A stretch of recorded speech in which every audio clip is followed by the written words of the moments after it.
अगर कोई बच्चा 7 साल से बड़ा है और 12 साल से कम एज का है और वो कोई क्राइम कर देता है, तो क्या ऐसा क्राइम क्राइम माना जाएगा? क्या उस बच्चे को सज़ा दी जा सकती है?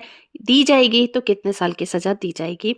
आज हम बात करेंगे भारतीय न्याय संहिता के सेक्शन 21 के बारे में।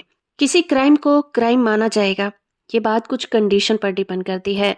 वो एज जिस पर किसी व्यक्ति के लिए ये कहा जा सके कि उसने जो काम किया है उसके नेचर को वो समझता था, उसके रिजल्ट को समझने के लिए उसमें कितनी मैच्योरिटी थी, उसकी एजुकेशन क्या थी और उसका एनवायरनमेंट क्या था।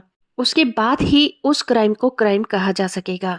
इन सारी चीज़ों को देखने के बाद ही किसी बात को क्राइम समझा जाए या ना समझा जाए, ये इन सभी चीज़ों पर डिपेंड करेगा। और भारत में ये एज 7 साल से ऊपर और 12 साल के अंदर रखी गई है।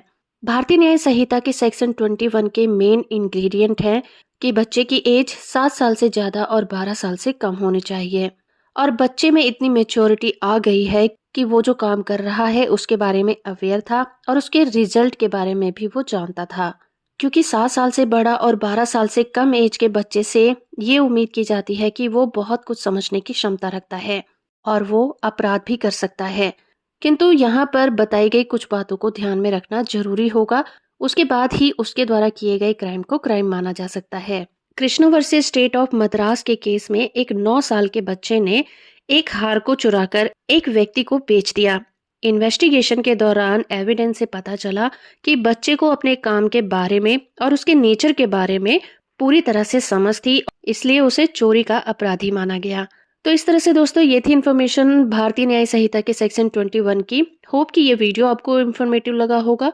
वीडियो को लाइक और चैनल को सब्सक्राइब करना बिल्कुल मत भूलिएगा।